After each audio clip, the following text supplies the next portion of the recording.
The station was called Vethnar, which meant the middle place in Old Vareth.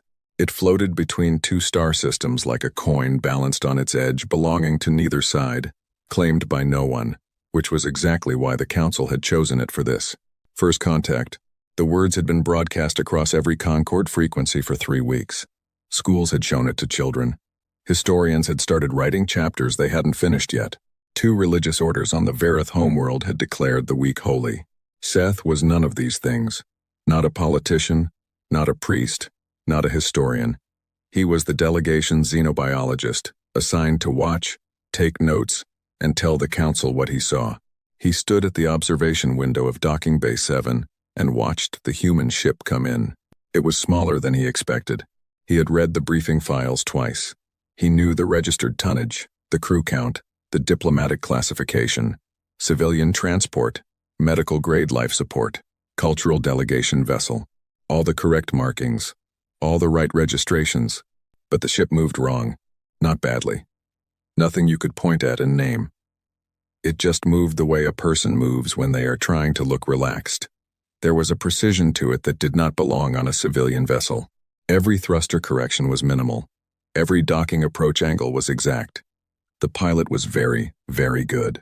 A very good pilot on a civilian transport was a small thing to notice. Seth noticed it. He wrote one line in his notebook. The pilot is military trained, or equivalent. Then he crossed it out. He was being paranoid. The council had verified this ship 3 times.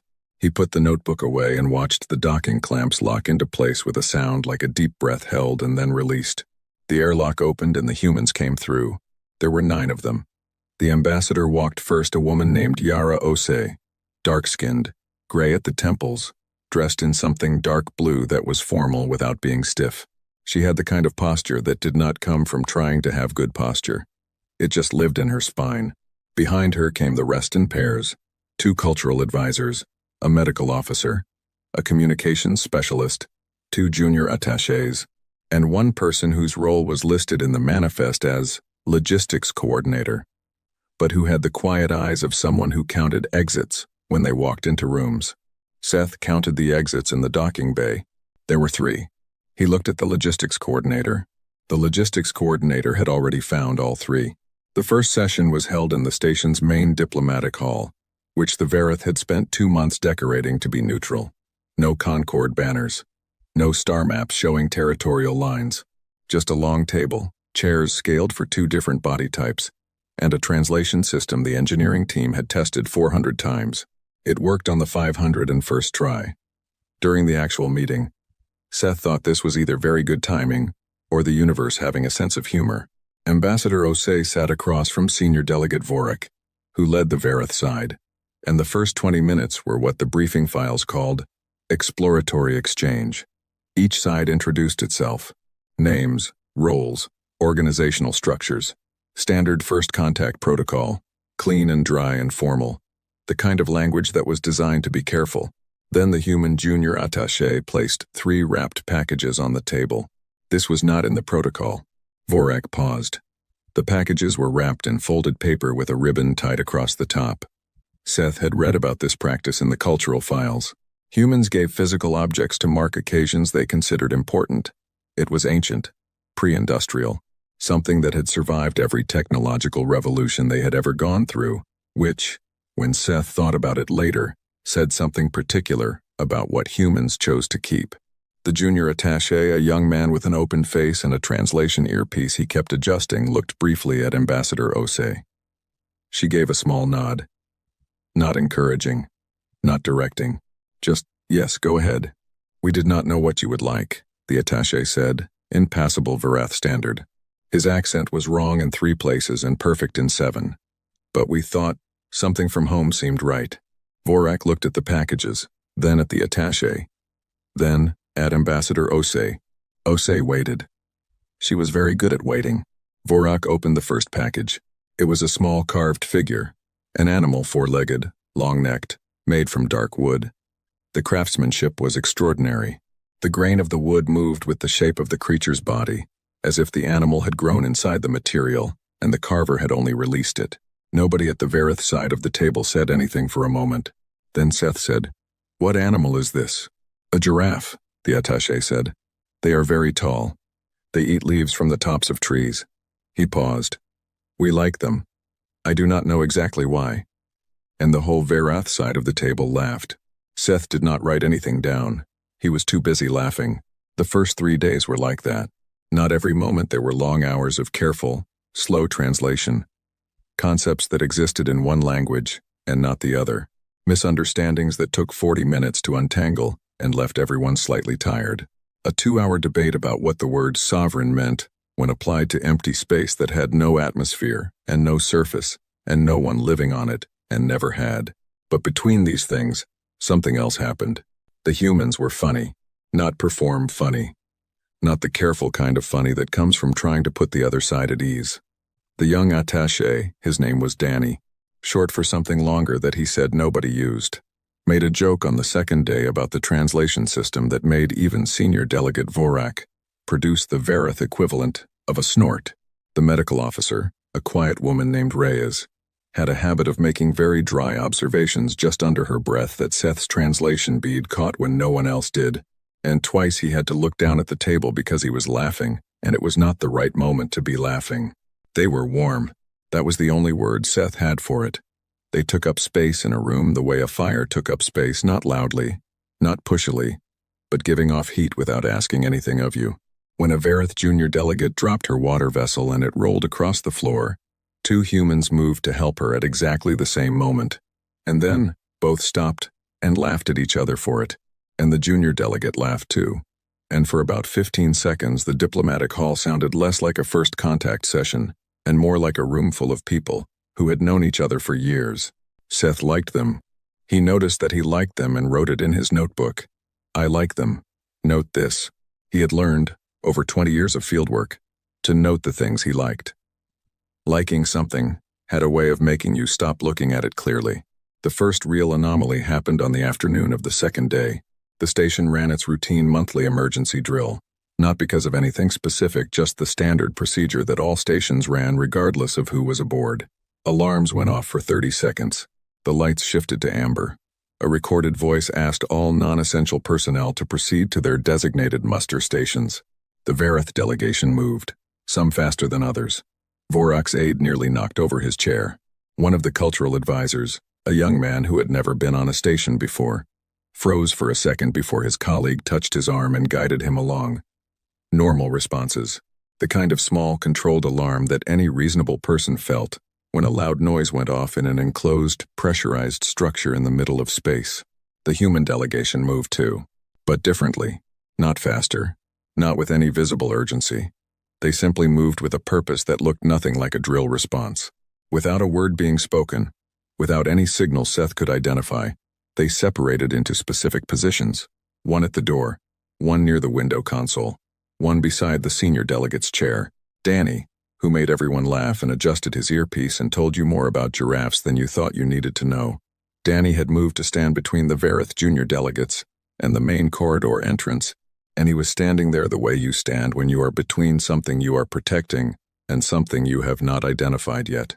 Wait forward, back straight, watching. 30 seconds later, the alarm stopped. The lights went back to normal. Everyone exhaled. The humans returned to their seats. Seth sat very still. He looked at Ambassador Ose. Her hands were folded on the table. They had been folded on the table the entire time.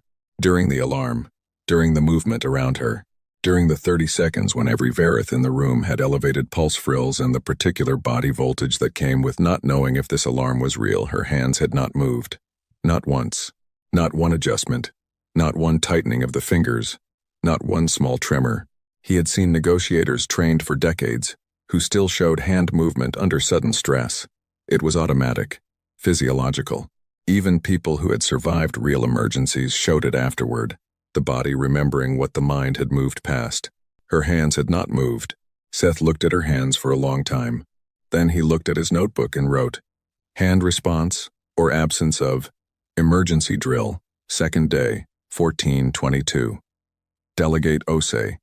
No visible stress response in peripheral motor control. Check baseline. Possible. Extreme training. Possible. Something else." He looked at something else for a while. Then he wrote underneath it, "Logistics coordinator also." He counted the exits before the drill alarm, not after. He already knew where they were. He underlined that last part. Then he put the notebook away and went back to watching the session. That evening, after the formal sessions ended and the delegations returned to their quarters, Seth sat in his small office on the research level and opened the public access Human Cultural Archive. He told himself he was doing background reading, contextual material for his behavioral notes. Routine. He started with mythology. 3 hours later, he was still reading. Every major human civilization, going back as far as their recorded history reached, had war built into its stories, not as a problem to solve, not as a terrible thing that happened before the better times, as a time subject, time something to be examined, remembered, sung about, built monuments to, warned against, glorified, mourned, and returned to, again and again, across every format of human expression that had ever existed. Their oldest surviving poetry was about a war. Their most widely distributed religious texts contained wars, and the figures those texts considered worthy and good were, in a striking number of cases, warriors. Not warriors by accident or bad circumstance, warriors by choice, by calling, by something the texts treated as a kind of virtue. Their children learned songs that, when you ran the lyrics through the translation system without cultural softening, described battles. Cheerful songs. Songs children sang together. And the art. Seth spent an hour on just the art. Sculptures of soldiers, paintings of burning cities and ships firing at each other, and men on horseback, with weapons raised above their heads. Museums dedicated specifically to the objects and tools of war helmets, blades, uniforms, flags preserved under controlled conditions, treated with the same reverence. A Verith temple gave its oldest texts. The humans kept these things. They went to look at them on weekends. He was not frightened. He told himself that firmly. He was a scientist and this was data, and he was not going to read meaning into data before he had gathered enough of it. He wrote in his notebook, Human Cultural Archive saturated with conflict memory across all periods and all mediums. Unlike Concord member species, conflict not represented as historical trauma to move past, represented as ongoing subject requiring continued engagement. Observation only. Do not extrapolate. He looked at the word extrapolate for a long time. Then he closed the mythology section and opened the pre-contact diplomatic communication record, the public one, available to all Concord researchers, and read through 5 years of messages. The tone of every single message from the human side was the same. Warm, patient, cooperative. They had agreed to every proposed neutral site, without argument. They had accepted every protocol adjustment the Concord had requested. They had responded to every communication within 48 hours, which was faster than several Concord members responded to their own internal memos. They were easy to work with. Seth sat with that for a while. He thought about things that were easy to work with. He thought about whether that was always a comfort. On the third day, there was a small incident. Nothing diplomatic, just physics. A water recycling valve in the secondary corridor failed. And for about 20 minutes, a fine mist drifted through the intersection near the human quarters before the maintenance team arrived and sealed it. It was funny. The way small mechanical failures in space were funny. Technically a problem, practically harmless. The kind of thing that made everyone damp and mildly annoyed for a few minutes, and then laughed about afterward. Seth was walking past when it happened. He got caught in the mist at the same moment Danny was coming from the other direction. They both stopped, looked at each other, looked at the mist. What is Seth started? Water valve, Danny said. Not a guess, a fact. He had already identified it. He looked up at the ceiling, found the valve housing, measured the angle of the mist with his eyes, and stepped to the left, to the exact position that kept the mist off his collar. 2 seconds. The whole thing took 2 seconds. Seth stood in the mist and watched Danny find dry ground and felt a feeling he did not write down yet. Danny grinned at him. You should step left. I know, Seth said. He stepped left. They stood together and waited for the maintenance team, and Danny told him about giraffes for 15 minutes. And by the end, Seth knew more about giraffes than he had ever expected to learn. He knew that giraffes were the tallest land animals on the human homeworld. He knew that a giraffe's heart was enormous, proportionally enormous, built to pump blood all the way up that long neck, and that, despite being so large, they were gentle animals, not fighters by nature. He knew that humans found them beautiful in a way that was hard to explain. He knew that the carving on the table had taken the craftsman 3 weeks. He was genuinely charmed. He was genuinely troubled by how charmed he was, because the thing about charm was that it worked whether or not it was meant to. That night, before sleep, Seth wrote the last entry for the day. Day 3 complete. Cultural exchange proceeding well. Human delegation continues to present as cooperative, warm, and genuinely interested in good relations.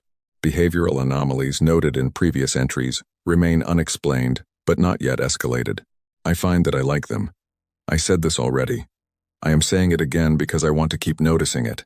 Noticing it is the job. Vorak said at dinner that this was going to be the easiest first contact in Concord history. He said humans were exactly what we hoped they would be. I do not know if that is a comfort. I keep thinking about her hands. I keep thinking about the logistics coordinator and the 3 exits he found before anyone told him to find them. I keep thinking about the cultural archive and the old songs and the museums full of things that were used to hurt people, preserved carefully, visited on days off. I think the warmth is real. I believe it is real. I have no evidence that it is performed, and every reason to think it is genuine. And also, and this is the part I cannot stop turning over, it is possible for something to be entirely real and still be, in some way I cannot name yet, a choice. They are very easy to like. I keep wondering if they know that. He closed the notebook. Across the station, in the human quarters, Ambassador Yara Ose sat at her small desk and composed a message on her encrypted personal channel. She read it once, changed one word, read it again, sent it. Then she folded her hands on the desk and looked at the wall. The message was 2 words long. Outside the station, in the dark between the 2 star systems, the sensors registered nothing unusual. A few fragments of old rock drifting in the deep cold. Background radiation. The quiet hum of space being space. Nothing else. Nothing at all. The station's deep-range arrays cycled through their routine sweep and found nothing, and logged nothing, and moved on. 3 decks below, in the engineering bay, a junior technician glanced at his board, saw a faint reading at the edge of sensor range, blinked, and looked again. It was gone. He marked it as equipment drift. He went back to his coffee. On the 4th day, the humans brought food, not as a formal gesture, not as a diplomatic offering with presentation and protocol. Danny simply appeared in the doorway of the research lounge at what humans called lunchtime, carrying a flat container with a seal on top and a small device that kept the temperature controlled. And he said, "We made too much. Are you hungry?" Seth was hungry. He said yes before he finished thinking about whether it was professionally appropriate to say yes. The food was warm and dense, and had a flavor that sat in a part of his palate he did not use often. He ate more than he intended. The medical officer, Reyes, sat across from him. She asked him questions about Verith digestive biology that were technically detailed enough that Seth suspected she had read the xenobiology files before asking. She framed them as casual questions. They were not casual questions, but the way she asked them made answering feel easy. And by the time the meal was done, Seth had explained 3 things about Verith biochemistry that were not in any public file. He realized this later. In the moment, he had just been talking. He wrote in his notebook that evening, Reyes, medical background, asks precise questions that do not feel precise. Note this method. Then he drew a small line under it and wrote, the food was very good. He was going to cross that part out. He left it. The negotiations on day 4 moved into harder territory. Trade routes, resource access, the Concord's position on newly mapped systems that sat between human-claimed space and Verith-adjacent territory. These were the kinds of conversations that took years in normal diplomacy and sometimes did not resolve at all. Ambassador Osi sat down with Vorak, and the terms she laid out were the only word for it was generous. The Concord's senior trade advisor, sitting 2 seats to Vorak's left, kept looking at his own notes as if he suspected a mistranslation. He requested clarification 3 times on the transit rights clause alone. Every time, the translation was correct. The humans were offering good terms, very good terms. The kind of terms you offered when you wanted something, but Seth could not find what they wanted. The kind of terms you offered when you were afraid, but he could not find the fear. The kind of terms you offered when the other side had something valuable you needed access to, but the Concord's resource inventory was public. and the humans had equivalent or superior access to most of what it listed. He watched Osei throughout the afternoon session. She presented the terms calmly. She answered every question fully. She did not rush. She did not oversell. She sat in her chair the way a mountain sat in a landscape, not because it was trying to be impressive, but simply because that was the shape of it. When Vorak's aide pushed back on one clause politely but firmly, the way the Concord taught its people to push back, Osei listened to the full objection, paused for exactly as long as she needed to, and offered a revision that addressed the objection without giving up anything she had not already planned to give up. Seth was watching her face when she offered the revision. Nothing moved in it that she did not choose to move. He had interviewed 47 sentient species in his career. He had sat across from ambassadors and warlords and scientists and criminals and ordinary people in the worst moments of their lives. He had learned to read faces the way he had learned to read weather, not perfectly, not always, but well enough to know when something was being held back. He could not read her face, not because it was blank. It was not blank. It was warm and present and appropriately expressive and made all the right movements at all the right moments. It was exactly what a face should do in this room at this table. That was the problem. It was too exactly right. He wrote in his notebook, Osei's expressions are contextually perfect. Correct warmth, correct seriousness, correct thoughtfulness at correct moments. Either she is a naturally gifted diplomat or she has complete control of her face, possibly both. Do not conflate naturalness with lack of control. And he underlined complete control of her face and stared at it. Then he closed his notebook and paid attention to the session. That night, at 0300 station time, the deep range arrays registered contact. The technician on duty was a young Verith named Oren who had worked the night shift for 2 years and found it peaceful. Not much happened at 0300. Ships did not usually travel through this region. It was a navigational awkward spot, gravitationally speaking. Not dangerous but inconvenient enough that most traffic went around. The neutral station sat in genuine quiet out here. That was the point of it. The reading came in at the edge of sensor range. Maximum distance, minimum resolution, basically just a mass reading, which was a number that told you something was there without telling you much about what. The number was large. The number was very large. And then it was gone. Oren ran a diagnostic. All systems returned clean. He checked the array calibration. Normal. He looked at the reading for a while, typed a line in his log times possible contact. Mass reading at outer sensor range. No follow-up signal, probable equipment drift or spatial debris times, and went back to his other work. In the morning, the log entry was reviewed by the duty supervisor. The duty supervisor had 17 other items that morning. He flagged the entry as low priority, assigned it to the equipment maintenance queue, and moved on. The entry sat in the queue. Seth spent day 5 in the archive. He told himself, and told the delegation coordinator who asked, that he was completing routine cultural background research, background material, contextual notes, things a xenobiologist was supposed to do. He pulled the human military history files. They were public, fully public, not classified, not restricted, available to any Concord researcher with a registered access account. He had the account. He had never used it for this before because it had not seemed relevant before. He started with the pre-FTL era, which was technically the only period that fell within the scope of his assigned research. And he told himself he would read for 1 hour and then get back to the behavioral notes. He was still reading 6 hours later. The numbers were hard to process, not because they were large. Seth had studied species with long histories and large populations and understood that large population events produced large numbers. The numbers were hard to process because of the time's frequency. Humans had been having large-scale organized conflicts, wars, they called them, a word that appeared in every language they had ever developed, for as far back as their record-keeping went. Not occasionally, not once per civilization era, constantly. There was not, as far as Seth could find, a single century in human recorded history that did not contain multiple wars happening simultaneously on different parts of their homeworld. He found this, and then checked it 3 times because he thought he had misread something. He had not misread anything. And the weapons, he spent a long time on the weapons.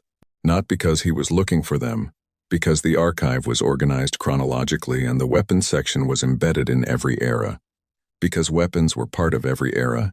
because humanity across every culture and every time period had devoted extraordinary creative and intellectual resources to making better weapons, better at range, better at force, better at speed, better at doing more with less, and then better at doing even more than that. The Industrial Revolution on the human homeworld had, within 2 generations, gone from producing better farm tools to producing weapons capable of killing 10,000 people in a single event. They had used those weapons, and then they had made better ones. Seth sat back from his screen and looked at the ceiling for a while. He thought about what he knew about the Verith, his own species. They had fought wars too. He was not naive enough to think the Concord had a clean history. But the Verith wars were separated by long stretches of peace, long enough that each new conflict came as something of a shock, a wound, something that had to be recovered from. His people had a particular word, untranslatable, roughly for the feeling of a society after a major war. The word described exhaustion and relief, and a collective agreement to not do that again for a very long time. He could not find the human equivalent of that word. He looked for it for an hour. He searched synonyms and associated terms and emotional vocabulary indexes. The closest thing he found was a human word that described the period between wars. The word did not mean peace. It meant time's peacetime, a time that was defined by the absence of the other thing, not by its own nature. He turned that over in his mind for a long time. Then he went back to the archive and found the section on the last global human war, the final one, the one that ended about 120 years before first contact, and he read it start to finish. The war had killed an enormous number of people. Afterward, the surviving nations had built international institutions, negotiation frameworks, systems for cooperation. They had worked very hard to make the institutions good. They were, by most measures, genuinely good. And then, at the end of the historical entry, there was a line that stopped him. Despite the post-war institutional framework, humanity continued to maintain significant military capability on all major political entities through the subsequent century, with global military expenditure remaining at levels consistent with active wartime preparedness. He read that sentence again. Active wartime preparedness, through a century of peace. He put his hand flat on the desk, not because he was frightened. He was not frightened. He was a scientist, and this was data. He pressed his hand flat on the desk and breathed for a moment, and then he picked up his notebook and wrote carefully. Question: what does a species at peace look like when it has never fully lowered its readiness for the alternative? He did not write an answer. He did not have one yet. He filed the archive session and went to the evening dinner. Danny asked him at dinner if he had eaten the leftovers from lunch, because there were more leftovers today and he could bring them to Seth's office if Seth wanted. Seth said yes. He was quiet over dinner. Not visibly, he answered questions. He participated. He laughed at the right moments. But inside he was running things through in parallel, the way he always did, when a research problem had lodged itself in his processing and would not move. He watched the humans at the table. He watched Danny, who was making a junior Verith delegate demonstrate the correct way to hold his water vessel, because Danny had been holding his wrong for 4 days and finally decided to ask. He watched Reyes, who was in a quiet conversation with one of the Verith cultural advisors about how music worked across species, a conversation that sounded like small talk and contained, Seth now suspected, a level of careful listening that was not small at all. He watched Osei. She was talking to Vorak about something. They were both smiling. Vorak said something that was probably a joke, and Osei laughed a real laugh, or a perfect copy of one. And Seth had genuinely lost the ability to determine which. He thought, she is very good at this. He thought, they are all very good at this. And then he thought a thing he had been trying not to think, which was, being very good at being liked is a skill. It is a skill people practice. And the question of why a person practices any particular skill came down to what they expected to need it for. He looked at the gifts on the side table. They had moved them there after the first session, displayed them the way you displayed things you valued. The carved giraffe, a small music box that played a few bars of something when you opened it, a sealed container of a human spice that the Verith side had not opened yet but had thanked them for thoroughly. The gifts were genuine. He believed that. He also believed that the pilot of that ship was military trained, and the logistics coordinator had counted 3 exits before anyone asked him to, and the drill response had looked like a rehearsed deployment and Osei's hands did not shake. Both things were true. He was sure of that. Both things, at the same time, were true. He just did not know what they added up to yet. On the 6th night it happened again. 2 arrays this time. Different angles. Same outer range zone. Same enormous mass reading. And then nothing. The reading lasted 11 seconds before it vanished. Long enough that this time 2 technicians saw it, and they looked at each other across the monitoring bay, and one of them ran a cross-check between the 2 array readings to see if they resolved into a position. They did. The object, if it was an object, had been approximately 900,000 kilometers off the station's starboard side. 900,000 kilometers was far, safe, comfortable distance by any measure. It was also well within weapons range of anything with serious long-range capability. The cross-check result went into a separate report. That report was flagged for the morning duty supervisor, same as Oren's report from 2 nights ago. The morning supervisor had 22 items. He sent both reports to the station's sensor analysis team, which had a 3-day queue. The reports sat in the queue. Seth, who did not know any of this, spent the 6th evening doing something he had not planned. He went back to the archive and searched for a specific term. It took him 40 minutes to find the right search parameters because the term was structural, the kind of thing that you had to already understand to search for correctly. But eventually he found it. He was looking for the human word or concept for deliberately not showing what you were capable of. He expected to find it in the diplomatic vocabulary, or maybe in the negotiation literature. He found it in the military strategy section. The concept was old. Extremely old. One of the oldest recorded strategic principles humanity had documented. The idea was simple. Do not let your opponent know the full extent of your capability until the moment you need to use it. Appear smaller. Appear slower. Appear less than you are. Give the other side a picture of you that is comfortable for them to hold. And hold it steady. Right up until the moment the picture needs to change. The humans had a word for the force that revealed itself at that moment. The word was times deterrent. He sat with that. He looked around the archive for the entry on human deterrence theory, and he found it, and he started to read, and 50 minutes later, he stopped reading, and closed the screen, and sat in the dark of his small office for a while. The entry was not frightening on its own. The theory was not about aggression. It was, in its own logic, about preventing violence, about making the cost of attack so obviously catastrophic that no rational actor would attempt it. It was, in its own logic, a form of peacekeeping. The part that sat in Seth's chest like a cold stone was the last line of the entry. For deterrence to function, the capability must be real. He looked at his notebook. He had written many things in the last 6 days. He read back through them, starting from day 1. The pilot, the exits, the hands, the drill response, Danny and the water valve, the archive, the old wars, the peacetime military spending. He stared at the last entry about deterrence for a long time. Then he picked up his pen and added 1 line. Question.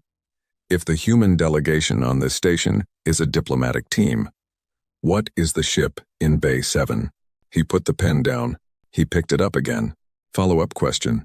If the ship in Bay 7 is not just a diplomatic transport, what is out there in the dark that we cannot see? He looked at that question. He did not sleep well that night. The next morning he pulled the human naval database. Public access, same as the archive.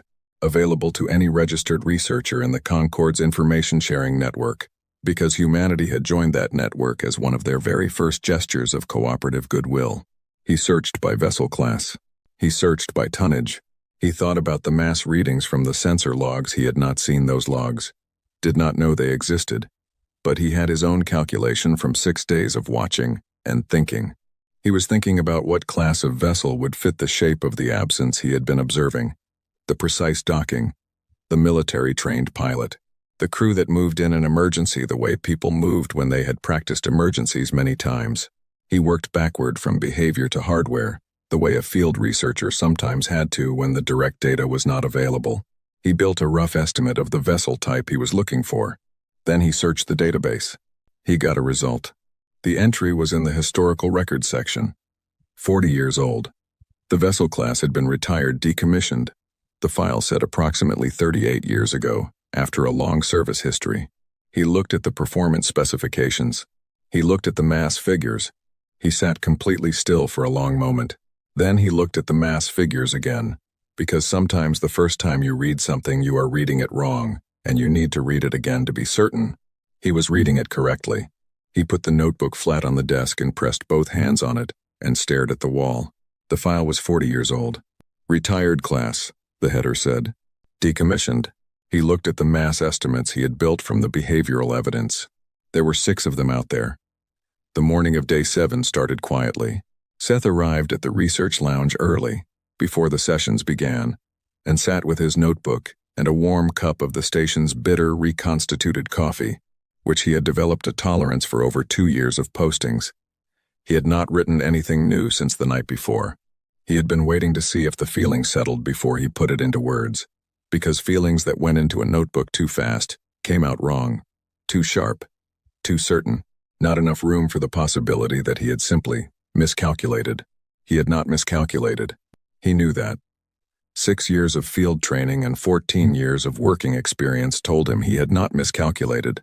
But he was also a scientist, and he understood that the gap between very likely and certain was a gap you did not cross without evidence. And what he had was math built on behavior, built on absence, and that was not the same as evidence. He was still sitting with that when Danny came in, already holding his own coffee, and dropped into the seat across from him with the easy comfort of someone who had decided they were allowed to do that. "You look like you've been awake since midnight," Danny said. "I have been awake since midnight," Seth said. Danny nodded, the way you nodded at something that confirmed what you already suspected. "What are you working on?" "Background research," Seth said. "Cultural material." Danny looked at him over his cup. "Is it interesting?" Seth thought about the deterrence entry, the mass figures, the 6 decommissioned ships that the log said were gone and his math said were not. "Very," he said. Danny nodded again. He did not ask what the material was. He talked instead about a Verath dish he had tried the night before that he was still thinking about, and whether it was rude to ask the kitchen for the recipe. And Seth told him it was not rude. It was actually considered a compliment. And Danny made a note of this in the small personal device he kept in his breast pocket. Seth watched him make the note. He thought about asking him directly, picking a single clear question and putting it flat on the table the way Osei put her terms. Flat on the table, no decoration, no diplomatic wrapping, just, what is out there in the dark, off our starboard side? He did not ask. He did not ask because he was not certain, and because the sessions were going well, and because he was a xenobiologist and not a security officer, and because he could not be sure his math was right, and because even if his math was right he did not know what it meant, and because Danny was sitting across from him looking completely ordinary and talking about kitchen etiquette, and it was very hard to hold both versions of this person in his head at the same time. He drank his coffee. The morning session began an hour later. The comm blackout started at 11:42. No warning, no static, no degraded signal, no indicator of system trouble. The station's communications simply stopped. Every channel, internal, external, diplomatic, emergency, went flat at exactly the same moment. Seth was in the diplomatic hall when it happened. He was sitting against the back wall, taking notes, while Vorak and Osei worked through the 3rd revision of the Transit Rights Clause. The translation system's status light, which sat in the upper corner of the main screen, went from green to gray. The screen itself stayed on, the local systems were still running, but the connection indicator, the small icon that showed the station was linked to the wider Concord network, was gone. There was a brief pause. The kind of pause a room produces when something changes and everyone feels it, but no one has named it yet. Then the hull groaned. Not a catastrophic sound. Not the sound of structural failure. A lower, longer sound, the sound of pressure differential, of something hitting the outer shell with enough force to be felt inside but not enough to breach. Then, another. Then, from somewhere in the direction of the commercial wing, a sound that was definitely an impact, and definitely harder than the others. The alarm started 4 seconds later. This alarm was not the drill. The Verath side of the room moved fast and badly. Vorak's aide grabbed the wrong document case and dropped it. A junior delegate knocked her chair over, getting up, and then stood in the wrong direction, facing the wall, before reorienting. The cultural advisor who had frozen during the drill froze again, and this time his colleague was not fast enough to catch him. Seth grabbed his arm and pulled him toward the door before his legs found themselves again. Seth was frightened. He knew what frightened felt like in his body, the pulse frills lifting, the chest tightening, the particular clarity of focus that came when the situation narrowed to a single question, which was, where is the safe place and how do I get there? He was moving toward the corridor with the junior delegate's arm in his hand, and the alarm still going, and the translation system's light still gray, and he was frightened all the way through. He was moving through the door when he noticed the human side of the room. They were moving too, but they were not going toward the corridor. They separated the way a hand separates into fingers, each one going a specific direction, finding a specific position, without any visible communication. The communications specialist went directly to the wall panel and started working it with both hands. Not frantically, with focus, with the specific calm of someone who had decided that this was the task and the task was what mattered. The logistics coordinator moved to the main door and stood in it, not blocking. Positioning, he was counting. People coming through, Seth realized. He was making sure everyone got out.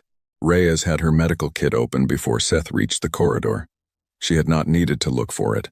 She knew exactly where it was in her bag, down to the centimeter. Danny was already gone. Seth looked around and could not find him, and then he found him ahead of the group, down the secondary corridor, standing at the junction, where it met the main evacuation route, directing Verith staff through a path that did not appear on any of the emergency maps Seth had studied during his station orientation 2 years ago. He was not guessing. He was not reading signs. He knew the route.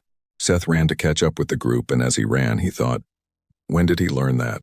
The station's emergency announcements came back 6 minutes after the blackout ended. The communications specialist had done something to the wall panel that Seth did not understand and probably would not understand if he asked. And the internal system came up, not the external network, just internal, and the announcement voice told them what they had already suspected. The Kreth. 3 ships. They had come in from the unmapped side, the gravitational awkward zone that ships did not travel through, and they had hit the commercial wing's outer section with a focused pulse weapon that damaged the structure without fully breaching it. A warning. In Kreth tactical language. The Kreth were precise about their warnings. The next one would not be a warning. The Kreth Dominion was not a major power. They were mid-tier, and they knew it.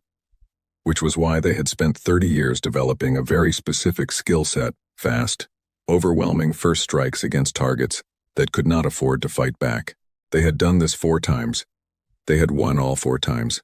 The Concord had responded each time with diplomatic pressure and economic sanction, which was the Concord's standard response, and which the Kreth had absorbed without apparent difficulty. They did not want a human-conquered alliance. This was, in Kreth political terms, a message.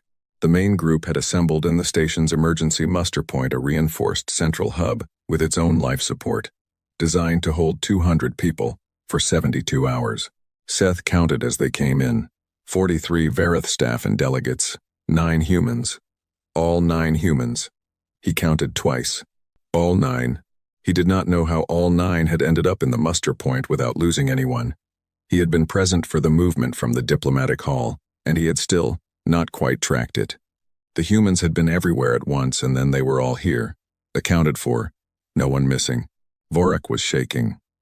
Not visibly, he was a senior delegate with decades of experience, and he was holding himself very well, but his pulse frills were fully elevated and the color in them was wrong, the pale, rapid flutter that Seth associated with deep system stress. He was standing very straight and breathing through his nose and doing all the things a diplomat did when the situation required him to be fine. Seth looked at Ose. She was standing 3 meters from Vorak. She was listening to something in her earpiece. Her eyes were on the muster point's entry corridor. Her hands were at her sides. Still, not rigid, not clenched, just still. She looked like someone waiting for a bus. The thought was absurd, and Seth thought it anyway because it was accurate. Everyone else in the room looked like what they were, which was people in an emergency on a station under attack. She looked like someone in a mild inconvenience, waiting for it to resolve. And then he watched something shift in her, not in her face, not in her posture. Something underneath those things, some decision made, some internal marker reached. She reached up and touched her earpiece once. She looked at the logistics coordinator. He looked back. One nod. So small Seth almost missed it. The logistics coordinator turned and walked to Danny, and said something very quietly in his ear. Danny put his coffee down on the floor beside him. He had somehow still been holding his coffee and straightened.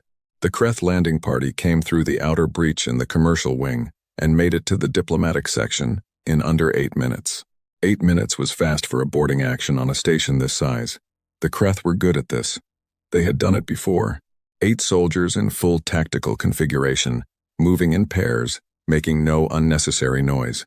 Professional, efficient, confident the way people were confident when they had done a thing enough times to know how it went. The first pair came around the corner of the main corridor at a run and stopped.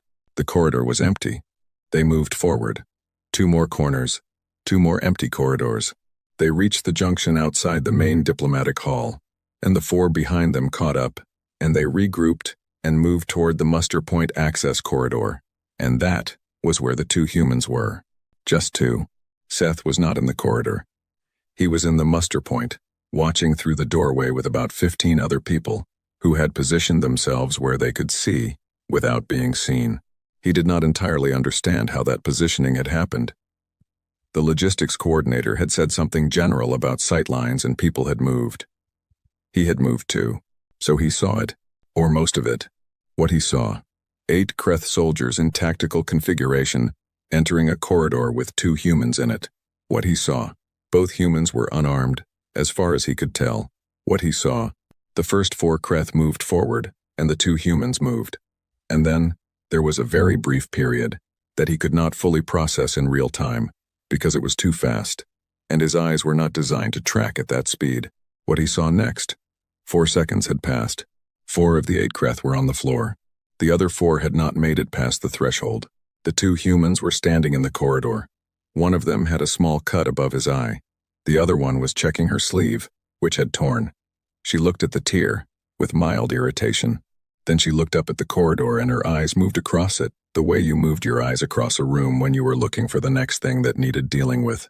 Seth stood in the doorway of the muster point and looked at the 4 soldiers on the floor, and then at the 2 humans, and then at the 4 seconds that had just happened in the space where 8 soldiers used to be standing. He could not find a way to make that math work, not the physical math. He understood, in abstract terms, that human beings had extensive combat training built into their military and paramilitary services, that hand-to-hand engagement was a documented human skill going back tens of thousands of years, that the element of surprise and corridor geography were significant tactical factors, that 4 seconds was long enough for a great many things to happen if you knew exactly what you were doing. He understood all of that. He still could not make the math work. Vorak was making calls. The external network was still down, but the internal system was up, and he was talking to the station commander, who was talking to the engineering team, who was talking to the systems trying to restore the external comms. The language in the muster point was fast and overlapping, and everyone was doing something, and Seth was standing by the wall doing nothing because there was nothing for him to do. He was watching Ose. She had moved to the far corner of the muster point, and she was on her own communication channel, her encrypted personal one, the one she had sent the 2-word message from on the first night. She was speaking very quietly, and he could not hear what she was saying, and he watched her face while she spoke. Her face did the right things. Attentive, processing, a small nod, another small nod, then something that was almost a reaction, the tiniest shift around her eyes, something that a person who was not watching very carefully would not catch. It was there for maybe half a second. Then it was gone, and her face was exactly right again. He did not know what that half-second meant. He did not know if it was good news or bad news or news of a different kind entirely. He only knew that it had happened, and that it was the first time in 7 days that he had seen something on that face that looked like it had arrived from the inside rather than been placed there. She finished her call. She stood in the corner for a moment. Then she walked out of the corner and across the muster point and stopped in front of Vorak and said, in a voice that was calm enough to be alarming, "Senior Delegate, the Kreth fleet is moving into attack position. I need you to know that we are aware of this situation, and we are handling it." Quote. Vorak looked at her. "Who is we?" he said. She looked at him steadily. "The way a person looked at you when they were deciding how much of the answer to give you."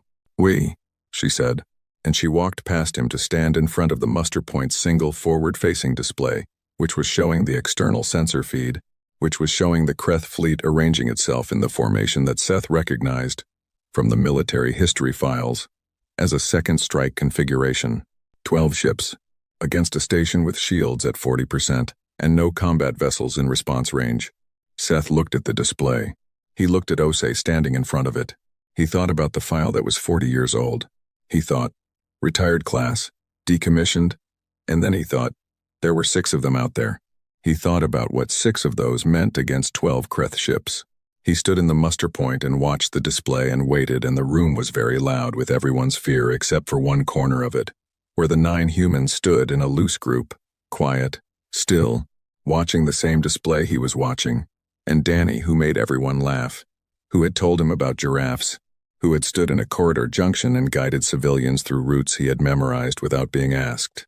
Danny was standing with his arms crossed, and his coffee long gone, and his eyes on the numbers on the display, and his face was, Seth realized, the face of someone who was not afraid of what was coming, not brave, not bravely suppressing fear, just not afraid, as if what was coming was not a surprise, as if it was, in some way that Seth did not yet have the right words for, already handled. Ambassador Osei stood in front of the display with her hands at her sides, and she did not say anything else to anyone, and her hands did not move, and outside in the dark, the Kreth fleet moved into position, and the station's shields held at 40%, and Seth looked at all of it and felt the shape of a thing he could not name yet, pressing against the inside of his understanding, like something very large, leaning against a door. He was going to know what was on the other side of that door very soon. He was not ready. He watched Osei's hands. They were still. The Kreth fleet commander sent his surrender demand at 12:31 station time. It came through on a broad channel not aimed at anyone specifically, aimed at everything. The way you aimed a demand, when you were confident enough in the answer, that the recipient did not much matter. The translation system rendered it cleanly, because the Kreth were not subtle about their language. The message said, "You have 60 seconds to signal compliance, after which we will begin a full structural engagement on the station." It said this the way a man said it who had sent the same message 4 times before and received the same answer 4 times before and found the process unremarkable. The station commander's voice came over the internal channel immediately after. She told everyone in the muster point to stay where they were. She told them the shield systems were holding. She told them a response was being prepared. She did not say what kind of response. Seth was counting. Not the 60 seconds, he was counting the Kreth ships on the display. 12, arranged in a spread formation that the military history archive called a containment envelope. He had looked up that term 2 days ago without knowing why. He knew why now. A containment envelope was designed to prevent escape and ensure complete coverage of a stationary target. It was the formation you used when you were certain nothing was coming to help the thing you were hitting. 40 seconds. He looked at the humans. They were arranged in the same loose group they had been standing in since the muster point filled. No visible change. Danny had picked up someone else's coffee at some point, not his. It was the wrong color and was holding it with both hands. Reyes had her medical kit closed and at her feet. The logistics coordinator was looking at the display with the focused, flat expression of someone reading a document that confirmed what they had already read elsewhere. 30 seconds. Vorak moved to stand beside Seth. He did not say anything. He looked at the display and then at the humans and then back at the display. His pulse frills were still elevated, but the color in them had changed. The rapid, pale flutter of deep system stress had shifted into something slower. Something that was not calm but was adjacent to it. The color of a person who has decided that being afraid is no longer the most useful thing they can do. 20 seconds. Ambassador Osei had not moved from her position in front of the display.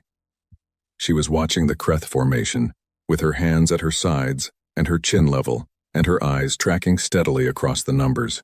She looked, Seth thought, like a woman watching a clock. Not anxious, not resigned, just watching, the way you watched something whose behavior you had anticipated and were now simply waiting to observe confirm itself. 10 seconds. The room got very quiet, not the quiet of calm, the quiet of people holding their breath in the same direction at the same moment, which was a different thing. The 60 seconds ran out. Nothing happened.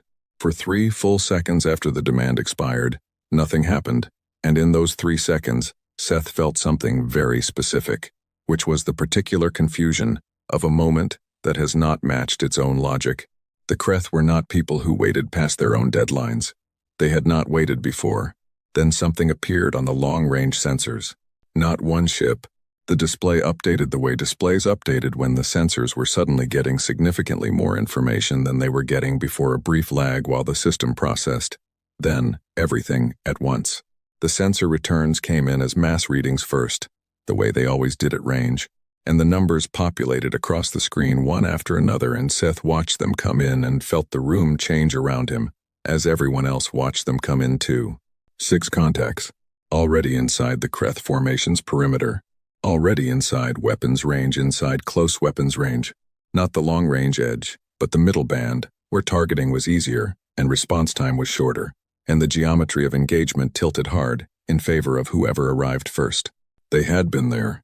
Not traveling toward the station, not responding and closing the distance. Already there.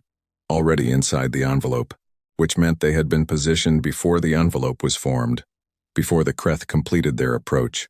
Possibly before the attack on the commercial wing, possibly, and this was the thought Seth held at arm's length and looked at very carefully, possibly, before the diplomatic sessions began. Vorak said something quietly beside him in Old Verith that did not translate but did not need to. The Kreth fleet commander sent a second transmission. It was much shorter than the first one, it asked, in language that had lost its earlier confidence, for identification of the new contacts. Nobody answered. The 6 contacts decloaked in sequence, not all at once in sequence, one after another, which Seth would think about later and understand was a choice. A deliberate pacing, each ship materializing on the display at a measured interval that gave the Kreth sensors enough time to process each one fully before the next appeared. It was, he realized later, almost educational. Here is one. Now here is another. Now another. Take your time. Understand what you are looking at. 5 escorts came first. They were large. Not the largest class of vessel Seth had encountered in the Concorde's records, but large enough that the Kreth's containment formation, which had looked solid 20 seconds ago, now looked like something drawn in sand. Each escort was running full active sensors, no passive observation. Full active, broadcasting its presence loudly and completely, which in naval terms was the equivalent of standing up in a room and making sure everyone saw your face. The Kreth commander sent another transmission, shorter still. Then the 6th ship came. It came last and it came slowly, which was also a choice, because nothing that size moved slowly by accident. The mass readings populated on the display, and the system took longer than usual to process them, because the system had not been calibrated for something of that weight in this region of space, and it ran its verification sequence twice, before it committed to the numbers. The numbers were very large.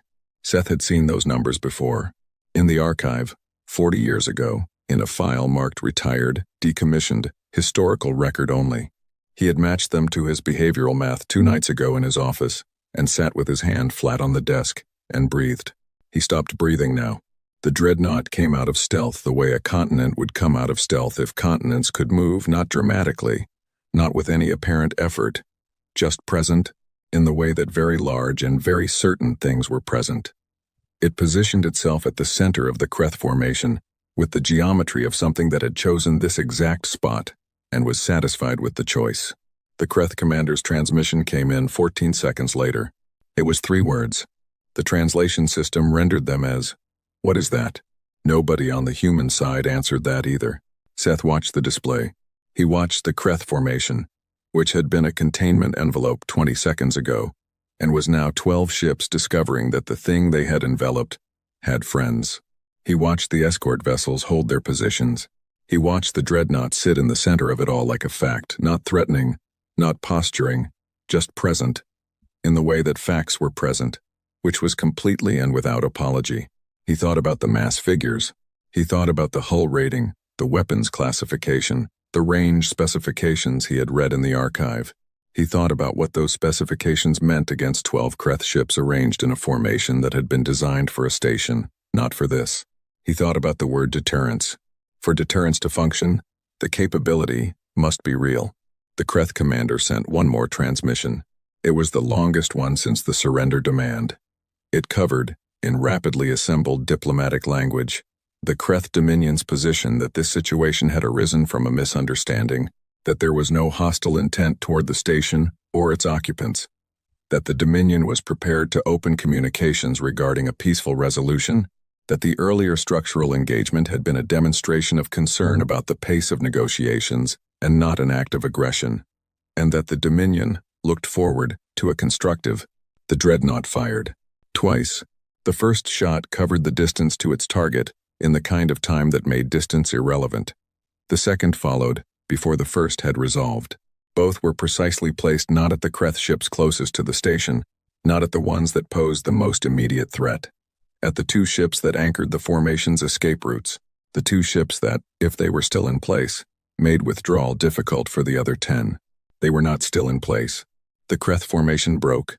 What followed was not a battle, in the sense Seth understood battles from the archive, not an exchange, not two sides pressing against each other with losses on both. It was something else. Something that did not have a clean word in Vareth or in the Concord's standard diplomatic vocabulary. The escort vessels moved, and the Kreth ships moved, and the Dreadnought moved very little, and it lasted 9 minutes and 40 seconds by the station's internal clock, which Seth watched the whole time in the corner of the display. At the 9-minute and 40-second mark, the Kreth fleet ceased to be a formation. It ceased, in any practical sense that mattered for the purposes of this situation, to be a fleet. The muster point was very loud after. Relief was a physical thing in a room. When it arrived, a sound and a pressure change and a collective exhale that felt like the station itself breathing out. People were talking, some of them at the same time, some of them to no one in particular. Vorak had his hand on the shoulder of a junior delegate, who looked like she might sit down abruptly at any moment.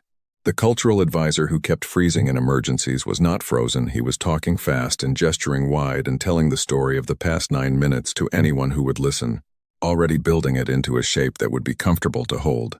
Seth was not listening to any of it. He had found the crew feed channels. They were not classified. The diplomatic access package that all delegation members received included monitoring access to non-sensitive crew communications on affiliated vessels. It was a transparency measure, something the humans had offered as part of the access framework. Look at us. Nothing hidden. Here is what our crews are doing. He had pulled the feed without thinking. His hands had done it before he had decided to do it. He watched the crew feeds from the human vessels. He watched the escort crews first. He watched them work post-engagement assessment, position confirmation, sensor sweeps, the methodical machinery of a crew processing what had just happened and determining what came next. Efficient, professional, competent in the way that people were competent when they had trained for something long enough that it had gone from skill to reflex. He watched them for signs of what he expected to see. Relief. The released tension sounds. The laughter that came after a hard thing was survived. The particular noise of people who had been afraid and were no longer afraid, not celebration, necessarily, but that specific exhale, that moment where the body finished metabolizing the fear it had been running on and arrived, briefly, at the other side of it. He watched the escort crews. He changed the feed to the Dreadnought. He watched the Dreadnought crew. He sat very still. They were working. Just working. Systematic, methodical, task to task. Damage assessment, checking their own systems, though the Dreadnought had not taken a hit, but you checked your systems anyway, because that was what you did after an engagement. That was the procedure. Debris tracking, logging positions, compiling the post-action report that would go up the chain. One technician was running a calibration cycle on a sensor array that had performed perfectly, running it again because the procedure said, you ran it again. A young gunner, Seth could see his face. He could not have been more than 25 by human aging standards, was sitting at his station, eating a meal. A meal. A real meal. Not a ration pack. A heated meal in a proper container. And he was eating it with full attention, the way you ate something you were genuinely enjoying. He was not relieved. He was not relieved because he had not been afraid. None of them had been afraid. Seth closed the feed. He sat in the noise of the muster point and the relief and the voices, and he sat very still in the middle of all of it, and he thought about the gifts. The wrapped presents with ribbons on top, the carved giraffe that had taken 3 weeks to make, the music box that played a few bars of something when you opened it. He thought about Danny, and the bad translator jokes, and the giraffes and the kitchen etiquette, and the 15 minutes in the mist by the water valve. He thought about how easy it was to like him. He thought about that corridor junction, and the routes Danny had memorized without being asked. He thought about Reyes asking precise questions that did not feel precise. He thought about the logistics coordinator and the 3 exits. He thought about the drill, the hands, the 40 years of peacetime, military spending. He thought about the deterrence file and times the capability must be real times, and the archive full of old songs with body counts that children sang cheerfully. He thought about 9 minutes and 40 seconds. He thought about the gunner eating his meal. He thought about the word that sat under all of this, the word he had been circling for 7 days without landing on it, and he landed on it now, and it was not a comfortable landing. They were never afraid, not brave, not trained past fear, not disciplined enough to look calm when they were not calm. Never afraid, because what was coming was not a surprise, because the Kreth making their move, the attack on the commercial wing, the fleet positioning, the surrender demand, the 60 seconds, all of it was, from the human perspective, not an emergency. It was an outcome they had anticipated and prepared for and positioned against before the first diplomatic session had even begun. Before the station knew the Kreth were coming, before the Concorde security assessments had flagged the threat, the gifts were genuine, the warmth was genuine, Danny's jokes were genuine, and Reyes's curiosity was genuine, and Osei's patient, careful diplomacy was genuine, and 6 ships had been sitting in the dark outside sensor range since before any of it started. Both things were true at the same time, and Seth sat with both of them and felt the shape of a reclassification happening inside his understanding, not violent, not sudden, more like a very large and slow thing settling into a new position, taking the landscape with it. We were never, he thought, the ones who needed protecting at this table. Osei was standing by the display again. The display was quieter now. The Kreth fleet was gone in any formation sense. The 6 human vessels were holding position. The station's shields were still at 40%, but the reason to care about that had changed. Vorak walked to her. Seth watched from across the room. He could not hear what they said. He could see Vorak's posture and Osei's posture, and the shape of the exchange. Vorak asking something, Osei answering something, Vorak asking again, with slightly different body language. Osei's response brief and level. They talked for 3 minutes. Vorak came back to stand beside Seth. She says they will hold position until we confirm the station is secure, Vorak said. Then they will return to their assigned positions. Unquote. Seth looked at him. Their assigned positions? Vorak met his eyes. Yes. They both looked at the display. The Dreadnought sat in the dark outside the station, patient, enormous, not going anywhere, until it had decided things were settled enough to go somewhere. Did you know? Seth said. Vorak was quiet for a moment. No, he said. Seth nodded. He went back to his notebook. He found the low-priority report, the one about the hands, the one he had written on the 2nd day and filed without escalating because he could not name what he was looking at with enough certainty to put a classification on it. He looked at it. He had written, possible equipment error or training artifact, monitor, and reassess. He looked at that for a while. Then he found the escalation field. He changed the classification from low priority to critical. He sat with the timestamp of his original entry. 2nd day. 14 hours into the sessions. He was 47 hours too late to matter. The situation had resolved itself without him, without his report, without anything he had done or failed to do making any practical difference to the outcome. He filed it anyway, because it was the right file to have on record. Because the right record was the honest record. Because somewhere, in some future analysis of this week, his note about a diplomat's hands that did not shake during an emergency drill was going to be a useful data point for someone who needed to understand what they were working with. He put his notebook in his bag. Across the muster point, Danny had found a full cup of coffee his own. Somehow, he had kept track of it through all of this, and was drinking it with the calm expression of a man whose morning had not gone quite as planned, but who was fundamentally untroubled by mornings that did not go as planned. Seth looked at him. He thought about what he now knew and what that knowing felt like sitting inside his chest.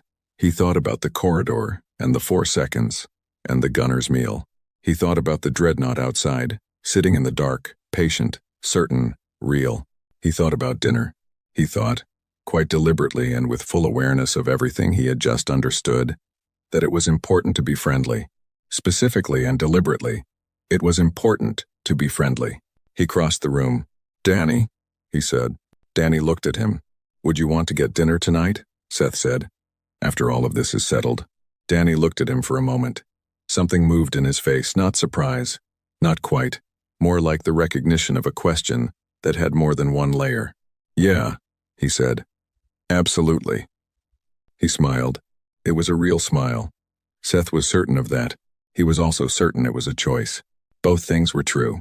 He was learning to hold both things at once. The station took 3 days to fully settle. Not physically, the structural damage to the commercial wing was significant but clean. The kind of damage that engineers understood and could work with, and the repair teams had a timeline within 6 hours of the attack. The station's bones were fine. What took 3 days was everything else. The communications backlog, the security assessments, the formal incident reports that every department had to file in triplicate because that was what the Concord required after an event of this classification. And the event had a classification now, and the classification required paperwork, and the paperwork required time. The Kreth Dominion sent a communication on the second day. It arrived through an intermediary, which was what you did when you had just had 12 of your ships removed from a tactical formation by something you had not known existed. And you needed to say something official about it, but were not yet sure what the correct tone was. The communication expressed regret for the incident. It described the events as arising from a miscalculation of the regional security situation. It used the word miscalculation 4 times in 6 paragraphs, which Seth thought was either thorough or compulsive, and he was not sure which. The communication did not mention the Dreadnought by name. It did not mention the human vessels at all. It was, Seth thought, the communication of a party that had learned something and was hoping the learning did not have to be discussed too directly. The human vessels held their position for 31 hours after the engagement. Then, one by one, the escorts moved, not leaving, repositioning, settling into a wider pattern around the station like points on a perimeter that happened to also be navigational coordinates. The Dreadnought moved last and moved least, adjusting by a few thousand kilometers to a position that the station's sensor team mapped and then looked at for a long time, without saying anything. The position put the Dreadnought between the station and the direction the Kreth had come from. It was a very simple geometry. Seth noted it in his records under the heading times, positioning, post-engagement times, and then stared at the heading for a while before deciding it was accurate enough to keep. He slept properly on the second night. He had not expected to. He lay down in his bunk in the research quarters and thought he would be awake for hours, the same way he had been awake for hours every night since the sessions began. And instead he was asleep within minutes and did not wake until morning, which was its own kind of information. He thought about what it meant that the presence of an enormous warship positioned between him and the people who had just tried to destroy his station was the thing that let him sleep. He thought about that for a while. He did not write it down. Some things were just true and did not need to be a note. Dinner with Danny on the first night after the attack had been quiet and easy in a way that surprised Seth, though he thought afterward that it probably should not have surprised him. They ate in the station's small crew canteen. The main dining facilities were in the commercial wing, still under repair, and the food was simple, and the light was not great, and there were repair teams in the corridor outside, making the kind of noise that repair teams made. It was not a diplomatic dinner. It was not staged or careful. Danny talked about the ship he had come in on. Not in technical terms, not in classified terms, just the way you talked about a place where you had spent a lot of time. He talked about the bunk assignments and the particular sound, the ventilation system made at 0200, and a cook named Petrov, who made something from potatoes that Danny described as life-changing. He talked about a crewmate who had recently gotten married, and how the whole deck had passed around a collection to send a gift, which had taken 6 hours of negotiation to agree on, because 20 people in close quarters for long periods of time developed very strong opinions about gift-giving. He talked about the giraffe. The craftsman who had made it was his uncle. It had taken 3 weeks, and his uncle had complained every day of those 3 weeks about the neck. which was technically very difficult to do in that wood at that grain, and had called Danny twice in the middle of the night to discuss the neck. "Did he fix it?" Seth asked. "He fixed it," Danny said. "He always fixes it. He just needs to complain first." Seth thought about the carving on the side table in the diplomatic hall, the grain of the wood moving with the shape of the animal's body. "Tell him it's beautiful," Seth said. Danny smiled. "I will." They did not talk about the corridor. They did not talk about the 4 seconds. They did not talk about the Dreadnought, or the 9 minutes and 40 seconds, or the gunner's meal, or any of the things that Seth had been turning over in his mind for 2 days. Seth thought about bringing it up 3 times and did not bring it up, partly because he was not sure what he would ask, partly because the food was good, and the conversation was easy, and there was a version of this dinner that was simply 2 people eating in a damaged station after a hard week. And he found, to his own mild surprise, that he wanted that version. He wanted to sit across from someone and eat food and talk about nothing complicated for an hour. Danny seemed to want the same thing. Or he performed wanting the same thing perfectly. Seth decided, eating his second helping of something made from a Verith grain that paired unexpectedly well with a human spice Ray's had produced from somewhere, that both of those were probably true, and that being able to hold both of them at once without it ruining the dinner was, in fact, the correct response to the situation. That is, both things were true. The dinner was good. The emergency session of the Concord opened on the 4th day. All senior delegates attended. Several who had not been on the station appeared via secure transmission, their faces in small panels along the side of the main diplomatic hall, some of them clearly at the far end of an uncomfortable journey through rush authorization channels to get connected in time. The hall was fuller than it had been at any point in the negotiations. Everyone had something to say about what had happened, and most of them were saying it simultaneously in the pre-session period until Vorak's aide got the quiet signals working and the room settled into something approaching order. Seth sat in his usual place against the back wall. The human delegation sat on their side of the table. 9 people, same as day 1. Osei in the center. The same calm arrangement, the same posture, the same quiet readiness that Seth had spent 7 days learning to read correctly. He looked at them and thought about who they had been in his understanding on the first day and who they were in his understanding now. And the distance between those 2 things was not comfortable, and he was not trying to make it. Comfortable was not the goal. Accurate was the goal. The session opened with a formal statement from the Concord's senior mediator, a very old Verith named Thaz, who had been mediating interstellar disputes for longer than some of the current member species had been in space. He spoke slowly, and with the precision of someone who chose every word, the way an engineer chose a load-bearing component, not for elegance, but for function. He said that the events of 3 days ago had clarified certain questions that the Concord had been considering for some time regarding the value of a formal partnership with humanity. He said that the Concord owed the human delegation and the human vessels that had intervened an acknowledgement that was beyond the scope of standard diplomatic language. He said that what happened to this station and what did not happen to this station were both directly connected to the presence of that delegation and those vessels. He said he would now open the floor to the motion for full partnership status. The motion was made before he finished the sentence. The second was immediate. The vote was called. It was unanimous before the full count was completed. Members were signaling affirmative before their turns arrived, which was technically out of order, and those allowed it, without comment, which was itself a comment. Even the 2 members who had consistently abstained from preliminary partnership discussions through 3 years of pre-contact negotiations voted in favor, and one of them said, very quietly, into a microphone she may not have realized was still active, "There is no useful alternative." Seth heard that. He wrote it in his notebook. He looked at it. There is no useful alternative.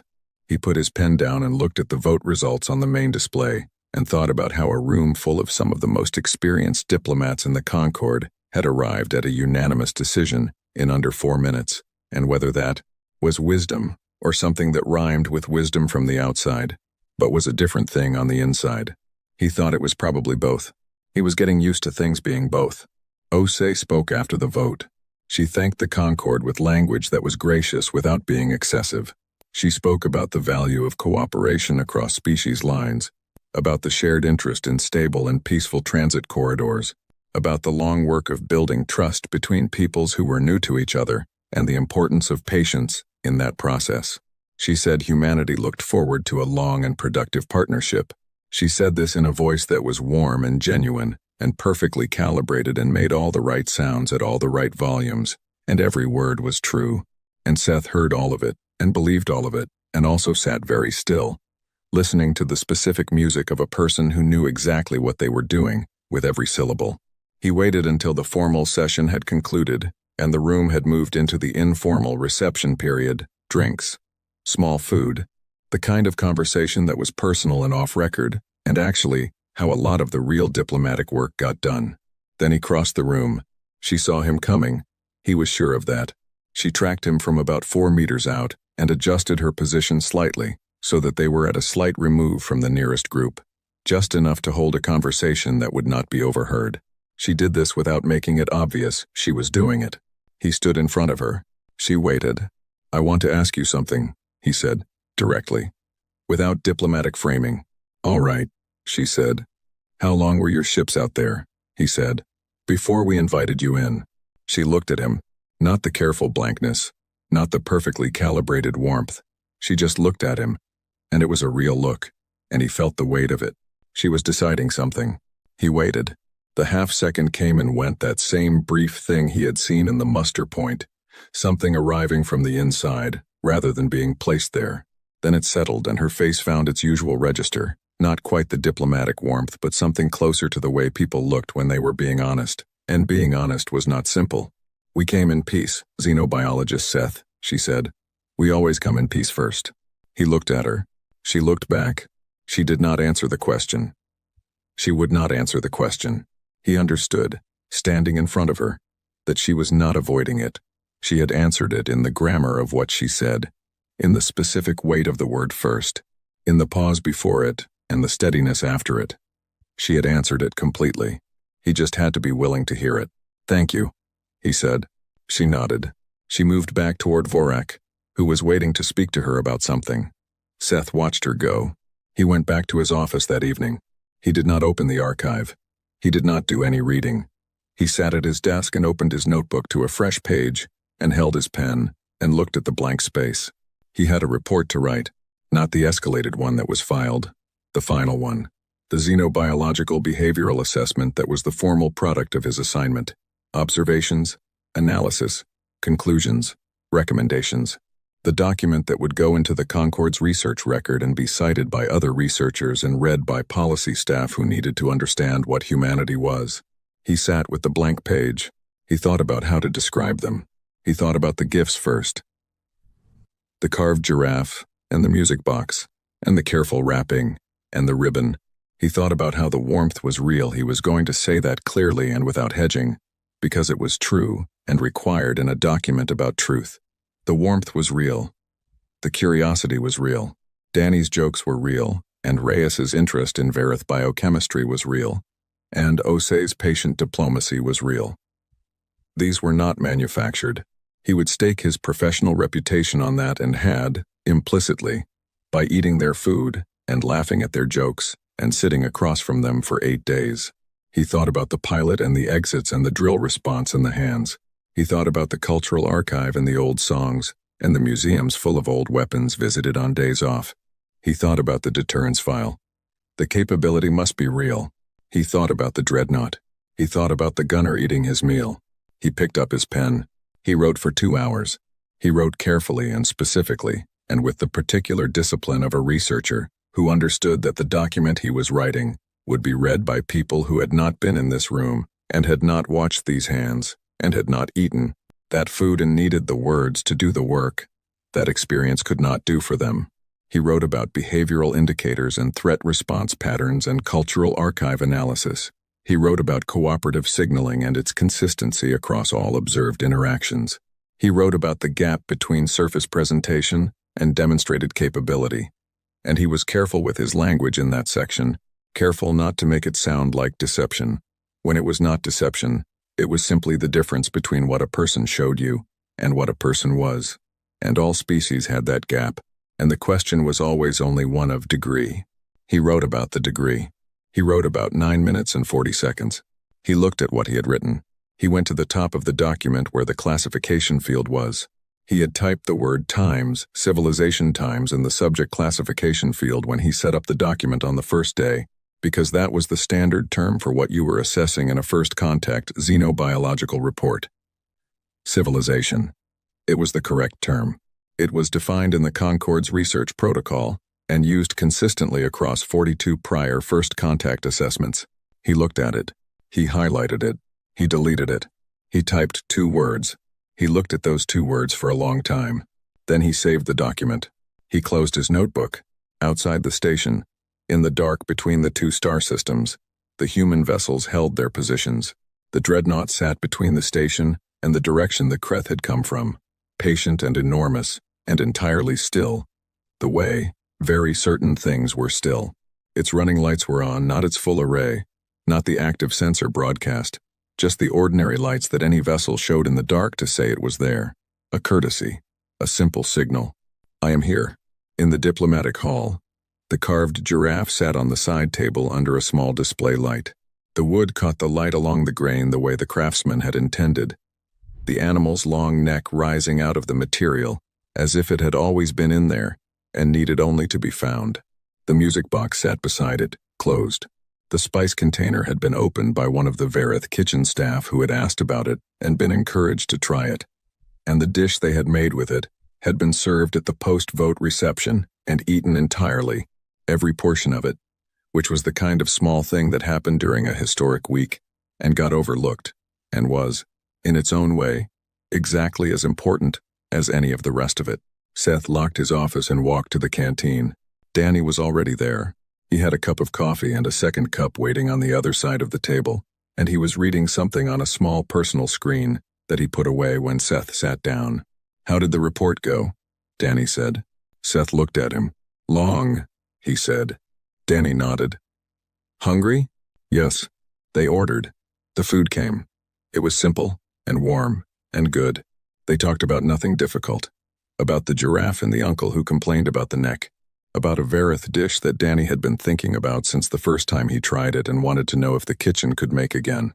About the music box, which Seth had finally opened that afternoon, and which played 7 bars of something old and simple that he could not identify, and had decided to look up later. Seth did not bring up the report. He did not bring up the Dreadnought or the classification field or the 2 words he had typed. He ate his food and drank the coffee, which was better than the station's standard reconstituted version, because Danny had produced it from somewhere on the human ship that he was vague about, and it was genuinely very good coffee. And Seth drank it and thought that this was the correct response, not because he had decided the other things did not matter. They mattered. He had spent 8 days determining exactly how much they mattered, and the answer was completely. Completely and permanently, and in ways that the Concorde was going to be processing for a long time. But the correct response to that was not to treat the coffee differently. The coffee was good. The dinner was good. Danny was here, and the giraffe was on the table in the diplomatic hall, and the warmth was real. All of those things were true. The 2 words in the classification field were also true. He was learning to hold all of it at once. It got slightly easier every hour. He thought, for reasons that were completely clear to him now, that it was important to keep practicing. The report was published 3 weeks later in the Concorde Xenobiological Research Database, under standard access, available to any registered researcher. Most people who read it noted the behavioral analysis section and the cultural archive cross-references. A few noted the deterrence theory discussion. One senior policy researcher wrote a response paper that cited the drill response observations as the most practically useful section of the document. Almost no one noticed the classification field. The 2 words sat at the top of the document in the same small font as all the other administrative fields. Date, author, assignment number, status, subject classification, and most readers moved past them, the way readers moved past administrative fields, which was quickly and without particular attention. One researcher noticed. She was a young Verith academic studying first contact protocols, writing a thesis on the gap between pre-contact expectation and post-contact assessment. She was reading the report for its methodology when she reached the top of the document and read back through the fields to check